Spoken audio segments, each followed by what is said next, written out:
Hello friends, ಮತ್ತೊಮ್ಮೆ ತಮಗೆಲ್ಲರಿಗೂ ನನ್ನ ಚಾನಲ್ಗೆ ಸುಸ್ವಾಗತ. ಇದನ್ನು ನಾವು 6ನೇ ತರಗತಿಯ ಗಣಿತ ವಿಷಯಕ್ಕೆ ಸಂಬಂಧಿಸಿದ ಈ ಒಂದು 7ನೇ ಪಾಠ ಆದಂತಹ ಭಿನ್ನರಾಶಿಗಳನ್ನು ವಿಡಿಯೋಸ್ಗಳನ್ನು ನಾನು ಆಲ್ರೆಡಿ ಮಾಡಿದ್ದೆ. ಅದರೊಳಗಡೆ ಆಲ್ರೆಡಿ ನಾನು ಪುಟದ ಸಂಖ್ಯೆ 34ರವರೆಗೆ ಅಂತಂದರೆ ಇಲ್ಲಿ ಮಿಶ್ರ ಭಿನ್ನರಾಶಿ ರೂಪದಲ್ಲಿ ಅಲ್ಲಿವರೆಗೆ ನಾನು ವಿಡಿಯೋವನ್ನು ಕಂಪ್ಲೀಟ್ ಮಾಡಿದ್ದೀನಿ. ಸೊ ಈಗ ಮುಂದಿನ ಭಾಗ ಬಂದು ಸಮಾನ ಭಿನ್ನರಾಶಿಯ ಬಗ್ಗೆ ನಾವು ಮಾಡ್ತಾ ಹೋದರೆ ಇಲ್ಲಿ ಪೇಜ್ ನಂಬರ್ 36ರಲ್ಲಿ ಲೆಕ್ಕಾಚಾರ ಮಾಡಿ ಅಂತ ಹೇಳಿಬಿಟ್ಟು ಕೊಟ್ಟಿದ್ದಾರೆ. ಸೊ ಬನ್ನಿ ನೋಡೋಣ.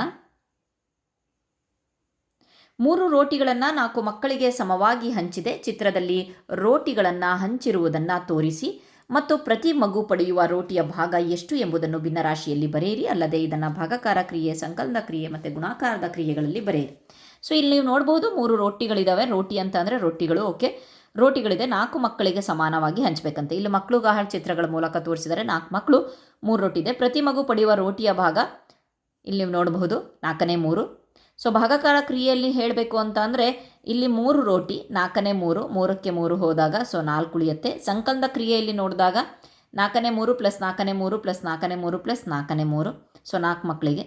ಸೊ ನೆಕ್ಸ್ಟ್ 3 ಗುಣಾಕಾರದ ಕ್ರಿಯೆ ಬಂದಾಗ 4 ಇಂಟು 4ನೇ 3 ಉತ್ತರ ಎಷ್ಟು ಬರುತ್ತೆ? 4 ಮೂರಲೆ 12, ಕೆಳಗಡೆ ಛೇದ 4, 4 ಮೂರಲೆ 12 ಮತ್ತು ಉತ್ತರ 3 ಬರುತ್ತೆ. ಸೊ ಇದಾಯಿತು. ನೆಕ್ಸ್ಟ್ ಎರಡನೇದಾಗಿ 2 ರೋಟಿಗಳನ್ನು 4 ಮಕ್ಕಳಿಗೆ ಸಮವಾಗಿ ಹಂಚಿದಾಗ ಪ್ರತಿ ಮಗುವಿಗೆ ರೋಟಿಯ ಎಷ್ಟು ಭಾಗ ದೊರೆಯುತ್ತೆ ಎಂದು ತೋರಿಸುವ ಒಂದು ಚಿತ್ರ ಬರೆಯಿರಿ. ಹಾಗೆಯೇ ಅದನ್ನು ಅನುರೂಪವಾಗಿ ಭಾಗಾಕಾರ ಕ್ರಿಯೆ, ಸಂಕಲನ ಕ್ರಿಯೆ ಮತ್ತು ಗುಣಾಕಾರ ಕ್ರಿಯೆಗಳಲ್ಲಿ ಬರೆಯಿರಿ ಅಂತ ಇದೆ. ಸೊ ಬನ್ನಿ ನೋಡೋಣ ಇಲ್ಲಿ ಚಿತ್ರದ ಮೂಲಕ. ಸೊ ಇಲ್ಲಿ ನೀವು ಎಷ್ಟು ರೋಟಿ ಇದೆ? 2 ರೋಟಿ ಇದೆ. 4 ಮಕ್ಕಳನ್ನು ಸಮಾನವಾಗಿ ಹಂಚಿದೆ. ಪ್ರತಿ ಮಗುವಿಗೂ 4ನೇ 2 ಭಾಗ ಸಿಗುತ್ತೆ. ಭಾಗಾಕಾರದ ಕ್ರಿಯೆಯಲ್ಲಿ ಹೇಳಬೇಕು ಅಂತ ಅಂದರೆ 2 ಡಿವೈಡೆಡ್ ಬೈ 4, 4ನೇ 2. ಸೊ ಸಂಕಲನದ ಕ್ರಿಯೆ ಮತ್ತೆ ಅದನ್ನು ನಾವು ಶಾರ್ಟಾಗಿ ಮಾಡಬಹುದು. ಸೊ ಸಂಕಲನದ ಕ್ರಿಯೆ ಅಂತ ಅಂದರೆ 4ನೇ 2 ಪ್ಲಸ್ 4ನೇ 2, 4ನೇ 2 4 ಜನಕ್ಕೆ ನಾವು ಇದು ಮಾಡಾಯಿತು. ಸೊ 4ನೇ ಎಷ್ಟಾಗುತ್ತೆ? 4ನೇ 8 ಆಗುತ್ತೆ. ಸೊ ಮತ್ತೆ ಉತ್ತರ 2 ಸಿಗುತ್ತೆ. ಗುಣಾಕಾರದ ಕ್ರಿಯೆಯಲ್ಲಿ 4ನೇ 2 ಇಂಟು 4 ಬಂದಾಗ 4 4 ಕ್ಯಾನ್ಸಲ್ ಆಗಿ 2 ಉಳಿಯುತ್ತೆ. ಸೊ ಇಲ್ಲೂ ಸಹ 2 ಆಯಿತು. ಸೊ ಬನ್ನಿ ನೆಕ್ಸ್ಟು ಪ್ರಶ್ನೆ ನೋಡೋಣ. 3ನೇ ಪ್ರಶ್ನೆ. 2 ಕೇಕ್ಗಳನ್ನು 5 ಮಕ್ಕಳಿಗೆ ಸಮವಾಗಿ ಹಂಚಿದ ಮಕ್ಕಳ ಒಂದು ಗುಂಪಿನಲ್ಲಿ ಅನಿಲ್ ಇದ್ದನು. ಅನಿಲ್ ಪಡೆಯುವ ಕೇಕ್ನ ಭಾಗ ಎಷ್ಟು ಅಂತ ಹೇಳಿಬಿಟ್ಟು ಕೊಟ್ಟಿದ್ದಾರೆ. ಸೊ ಇಲ್ಲಿ ನೀವು ನೋಡಬಹುದು 2 ಕೇಕ್ಗಳು ಕೊಟ್ಟಿದ್ದಾರೆ. ಅದನ್ನು 5 ಮಕ್ಕಳಿಗೆ ಹಂಚ್ತಾ ಇದ್ದಾರೆ. ಅಂದರೆ 2 ಡಿವೈಡೆಡ್ ಬೈ 5, ಸೊ 5ನೇ 2 ಬರುತ್ತೆ. ಅನಿಲ್ ಪಡೆಯುವ ಕೇಕ್ನ ಭಾಗ 5ನೇ 2. ಓಕೆ, ನೆಕ್ಸ್ಟ್ ಅದಾದಮೇಲೆ ಏನಿದೆಯಪ್ಪ ಅಂತ ಅಂದರೆ ನೆಕ್ಸ್ಟ್ ಪೇಜ್ ನೋಡ್ಕೊಳ್ತಾ ಹೋದರೆ ನೀವು ಇಲ್ಲಿ ಅವರೇ ಒಂದು ಎಕ್ಸಾಂಪಲನ್ನು ಕೊಟ್ಕೊಂಡು ಹೋಗಿದ್ದಾರೆ. 1 ರೋಟಿ ಇಬ್ಬರಿಗೆ ಹಂಚಿದ್ರೆ ಎಷ್ಟು ಬರುತ್ತೆ ಅಂದರೆ 1 ರೋಟಿ 2ನೇ 1. ಅದೇ 2 ರೋಟಿ 4 ಮಕ್ಕಳಿಗೆ ಹಂಚಿದ್ರೆ ಯಾವ ರೀತಿಯಾಗಿ ಬರುತ್ತೆ? ಅದೇ 3 ರೋಟಿ 6 ಮಕ್ಕಳಿಗೆ ಹಂಚಿದ್ರೆ ಯಾವ ರೀತಿಯಾಗಿ ಬರುತ್ತೆ ಅಂತ. ಸೊ ಪಾಲುಗಳು ಸಮವಾಗಿರುವ ಭಿನ್ನರಾಶಿಯನ್ನೇ ನಾವು ಸಮಾನ ಭಿನ್ನರಾಶಿ ಅನ್ನೋದನ್ನು ಇಲ್ಲಿ ಕನ್ಕ್ಲೂಡ್ ಮಾಡಿದ್ದಾರೆ. ಸೊ ಅದಾದಮೇಲೆ ನೆಕ್ಸ್ಟ್ ಇಲ್ಲಿ ನೋಡಿ, ಭಿನ್ನರಾಶಿ 2ನೇ 1ಕ್ಕೆ ಸಮವಾಗಿರುವ ಇನ್ನೂ ಕೆಲವು ಭಿನ್ನರಾಶಿಗಳನ್ನು ಕಂಡುಹಿಡಿಯಿರಿ ಅಂತ ಕೊಟ್ಟಿದ್ದಾರೆ. ಸೊ 4ನೇ 2, 6ನೇ 3, 8ನೇ 4, 10ನೇ 5 ಹೇಗೆ ಬಂದಿದೆ ಅಂತಂದರೆ ಇಲ್ಲೇ ನೀವು ನೋಡ್ಬೋದು ಚಿತ್ರದಲ್ಲಿ 4ನೇ 2, 2ನೇ 1ಕ್ಕೆ ಸಮಾನವಾಗಿ 4ನೇ 2 ಇದೆ, 6ನೇ 3 ಇದೆ. ನೆಕ್ಸ್ಟ್ ಇದೇ ರೀತಿ ಮತ್ತೆ ಕಂಟಿನ್ಯೂ ಮಾಡ್ಕೊಳ್ತಾ ಹೋದರೆ ಅಂತ ಅಂದರೆ 4 ರೋಟಿಗಳನ್ನು ಈ ರೀತಿಯಾಗಿ ಹಂಚ್ಕೊಳ್ತಾ ಹೋದರೆ ಸೊ 8ನೇ 4 ಆಗುತ್ತೆ. ಸೊ ನೆಕ್ಸ್ಟ್ 10ನೇ 5 ಸಹ ಆಗುತ್ತೆ.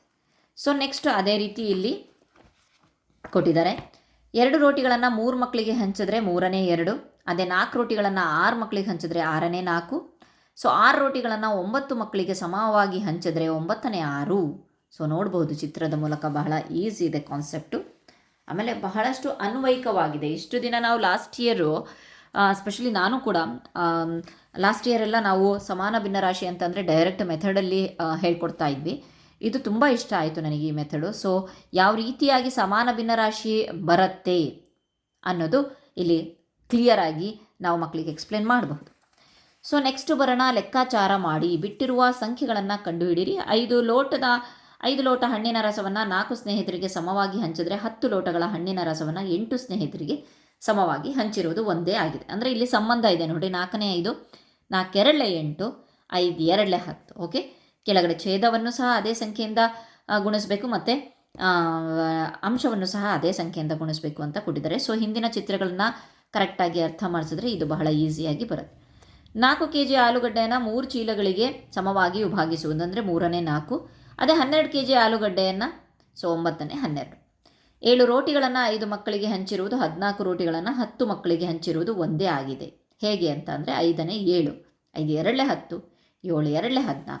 ಸೊ ಈಸಿ ಆಗಬೇಕು ಅಂತ ಅಂದರೆ ಛೇದ ಮತ್ತು ಅಂಶವನ್ನು 2 ನಂಬರಿಂದ ಗುಣಿಸಿದಾಗ 5 2 10, 7 2 14. Okay fine. ನೆಕ್ಸ್ಟು ನಾವು ನೆಕ್ಸ್ಟ್ ಪಾಯಿಂಟ್ ಏನು ಬರುತ್ತಪ್ಪ ಅಂತಂದರೆ ಯಾರು ಹೆಚ್ಚಿನ ಪಾಲನ್ನು ಪಡೆದಿದ್ದಾರೆ ಅಂತ ಹೇಳ್ಬಿಟ್ಟು ಯಾವುದು ಹೆಚ್ಚು ಯಾವುದು ಕಡಿಮೆ ಅನ್ನೋದನ್ನು ನಾವು ಇಲ್ಲಿ ತೋರಿಸ್ಬೇಕಾಗತ್ತೆ. ಸೊ ಬನ್ನಿ ಇಲ್ಲಿ ನೋಡೋಣ. ಪುಟದ ಸಂಖ್ಯೆ 42ರಲ್ಲಿ ಇಲ್ಲಿ ಪ್ರಶ್ನೆ ಇದೆ. ಮುಂದಿನ ಜೋಡಿ ಭಿನ್ನರಾಶಿಗಳಿಗೆ ಭಿನ್ನಾಂಶ ಭಾಗ ಹೊಂದಿರುವ ಸಮಾನ ಭಿನ್ನರಾಶಿಗಳನ್ನು ಕಂಡುಹಿಡಿಯಿರಿ ಅಂತ ಹೇಳಿಬಿಟ್ಟು ಬನ್ನಿ ನೋಡೋಣ. 2ನೇ 7 ಮತ್ತು 5ನೇ 3, 2ನೇ 7 ಅಂತ ಅಂದರೆ ಸೊ ಅದರ ಒಂದು ಸಮಾನ ಭಿನ್ನರಾಶಿಗಳನ್ನು ಬರ್ಕೊಂಡು ಹೋಗಿದ್ದಾರೆ. 2 1 2, 2 2 4, 2 3 6, 2 4 8, 2 5 10, 7 1 7, 7 7 14, 7 3 21, 7 4 28, 7 5 30, 10ನೇ 35. ಅದೇ ರೀತಿ 5ನೇ 3ರಲ್ಲಿ 10ನೇ 3 ನೋಡಿರಿ, ಇಲ್ಲಿ ನೋಡಿ 10ನೇ 6. ನಮಗೆ ಯಾವ ರೀತಿಯಾಗಿ ಗೊತ್ತಾಗಬೇಕಪ್ಪ ಅಂತ ಅಂದರೆ ಸೊ 10ನೇ 6, 15ನೇ 9, 20ನೇ ಛೇದ 10 ಸಮವಾಗಿ ಬಂತಲ್ವ. ಸೊ ಹಾಗಾಗಿಬಿಟ್ಟು 10ನೇ 35, 10ನೇ 6 ಅಂತ ಹೇಳಿಬಿಟ್ಟು ತಗೊಂಡಿದ್ದಾರೆ. ಓಕೆ, ಇಲ್ಲಿ ಒಂದೇ ಭಿನ್ನಾಂಶ ಭಾಗವನ್ನು ಹೊಂದಿರುವ ಸಮಾನ ಭಿನ್ನರಾಶಿಗಳಾಗಿವೆ.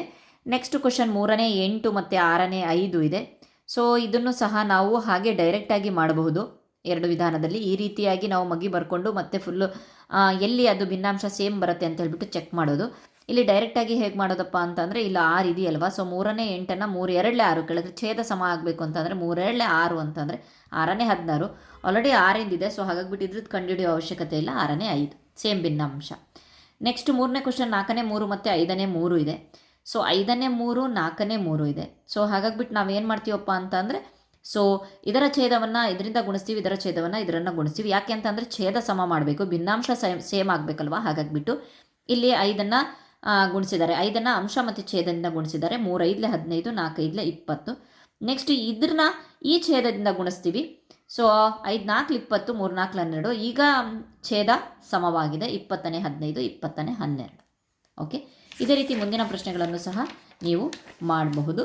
ನೆಕ್ಸ್ಟ್ ಅದಾದಮೇಲೆ ನೆಕ್ಸ್ಟ್ ಏನು ಕೊಟ್ಟಿದ್ದಾನೆ ಅಂತ ಅಂದರೆ ಒಂದು ಭಿನ್ನರಾಶಿಯನ್ನು ಸರಳ ರೂಪದಲ್ಲಿ ವ್ಯಕ್ತಪಡಿಸೋದು. ನಾನು ನಮ್ಮ ಶಾಲೆಯಲ್ಲಿ ಯಾವ ರೀತಿಯಾಗಿ ಇಂಟ್ರೊಡ್ಯೂಸ್ ಮಾಡಿದ್ದಾನೆ ಈ ಸಂಕ್ಷಿಪ್ತ ರೂಪ ಅಂತಂದರೆ ಚೆನ್ನಾಗಿ ಹೊಡೆಯೋದು ಅಂತ ಹೇಳ್ಬಿಡ್ತೀನಿ. ಒಂದು ಕೋಲನ್ನು ಇಟ್ಕೊಂಡು ಉದಾಹರಣೆಗೆ 2 ಮಕ್ಕಳಿರ್ತಾರೆ ಅಥವಾ ನಮ್ಮ ಕ್ಲಾಸಲ್ಲಿ ಮಕ್ಕಳಿರ್ತಾರೆ. ಆ ಮಕ್ಕಳನ್ನ ಹೊಡಿತಿರುವಾಗ ನಾನು 2 ಮಕ್ಕಳನ್ನ ಹೊಡಿಬೇಕು ಅಂತ ಅಂದರೆ ಒಂದೇ ಕೋಲನ್ನು ಬಳಸ್ತೀನ ಅಥವಾ ಬೇರೆ ಬೇರೆ ಕೋಲುಗಳನ್ನು ಬಳಸ್ತೀನ ಅಂತ ಪ್ರಶ್ನೆ ಮಾಡ್ತೀನಿ. ಸೊ ಇಲ್ಲ ಒಂದೇ ಕೋಲನ್ನು ಬಳಸ್ತಾರೆ, ಹೊಡೆಯೋದು ಇಲ್ಲ, ಸುಮ್ಮನೆ ಕ್ವಶನ್ ಜನರಲಿ ಕೇಳ್ತಾ ಇರೋದು. ಸೊ ಹಾಗಾಗಿಬಿಟ್ಟು ಆವಾಗ ನಾವು ಒಂದೇ ಕೋಲನ್ನು ನಾವು ಹೊಡಿಯೋಕ್ಕೆ ಯೂಸ್ ಮಾಡ್ತೀವಲ್ವ. ಸೊ ಅದೇ ರೀತಿ ಇಲ್ಲೂ ಅಷ್ಟೇ ಒಂದೇ ಮಗ್ಗಿಯಿಂದ ಅಂಶವನ್ನು ಮತ್ತು ಛೇದವನ್ನು ಎರಡನ್ನೂ ಸಹ ನಾವು ಇಲ್ಲಿ ಭಾಗಿಸ್ಬೇಕು ಅಥವಾ ಹೊಡಿಬೇಕು ಅಂತ ಹೇಳಿಬಿಟ್ಟು ಹೇಳೋದು. ಸೊ ಎಷ್ಟು ಸಂಕ್ಷಿಪ್ತ ರೂಪ ಅಂತಂದರೆ ಕನಿಷ್ಠ ಒಂದು ರೂಪಕ್ಕಾದರೂ ತರಬಹುದು, ಸಂಕ್ಷಿಪ್ತ ರೂಪಕ್ಕಾದರೂ ತರಬಹುದು ಅಂತ ಹೇಳಿಬಿಟ್ಟು ಇಲ್ಲಿ ನಾವು ಕ್ಲಿಯರ್ ಮಾಡಬಹುದು. ಸೊ ಬನ್ನಿ ಯಾವ ರೀತಿಯಾಗಿ ಅಂತ ನೋಡೋಣ. ಸೊ 51ನೇ 17, 17ನೇ ಮಗಿಯಿಂದ ಡೈರೆಕ್ಟಾಗಿ 17 ಸೊ 3ನೇ 1. ನೆಕ್ಸ್ಟು 17 1, 17 3. ಓಕೆ, ನೆಕ್ಸ್ಟು 2 ಕಡೆ ಒಂದೇ ಮಗ್ಗಿಯಿಂದ ಅದೇ ಹೇಳಿದ್ನಲ್ವ ನಾನು. ಸೊ ಒಂದೇ ಮಗ್ಗಿಯಿಂದ ನಾವು ಭಾಗಿಸ್ಬೇಕು. ನೆಕ್ಸ್ಟ್ 64 144. ಸೊ 9ನೇ 4 ಹೊಡೆದಾಗ ಸೊ 16ನೇ ಮಗ್ಗಿಯಲ್ಲಿ ಹೊಡೆದ್ರೆ 16 4 64, 16 9 144. ನೆಕ್ಸ್ಟ್ ಇಲ್ಲಿ 126 ಅಂಶ 126 ಛೇದ 147. 7ನೇ ಮಗ್ಗಿಯಿಂದ ಹೊಡೆದಾಗ ಇಲ್ಲಿ ಬರುತ್ತೆ, ಎಷ್ಟು ಬರುತ್ತೆ 18 21. ಮತ್ತೆ ಅದನ್ನು 3ನೇ ಮಗ್ಗಿಯಿಂದ ಹೊಡೆದಾಗ ಸೊ 7ನೇ 6. ನೆಕ್ಸ್ಟ್ ಇಲ್ಲಿ 525 112. 7ನೇ ಮಗ್ಗಿಂದ ಹೊಡೆದಾಗ 16ನೇ 75 ಬರುತ್ತೆ. ಸೊ ಯಾವ ಫಾರ್ಮಿಗೆ ತಂದಿದ್ದೀವಿ ಅಂತಂದರೆ ಲಾಸ್ಟಿಗೆ ಮತ್ತೆ ಅದನ್ನು ಹೊಡೆಯೋಕ್ಕೆ ಯಾವುದೇ ಒಂದು ಮಗ್ಗಿಯಿಂದ ಕಂಪ್ಲೀಟಾಗಿ ಭಾಗಿಸೋಕ್ಕೆ ಬರಲ್ಲ. ಆ ರೀತಿಯಾಗಿ ನಾವು ಆ ಫಾರ್ಮಿಗೆ ತೊಗೊಂಬಂದರೆ ಅದನ್ನು ನಾವು ಸಂಕ್ಷಿಪ್ತ ರೂಪ ಅಂತ ಹೇಳಿಬಿಟ್ಟು ಹೇಳ್ತೀವಿ. Thank you friends. ಇಲ್ಲಿಯವರೆಗೆ ನಮ್ಮ ಚಾನಲ್ನಲ್ಲಿರುವಂಥ ವೀಡಿಯೋಸ್ಗಳನ್ನು ವೀಕ್ಷಿಸಿದ್ದಕ್ಕೆ ತುಂಬ ಧನ್ಯವಾದಗಳು.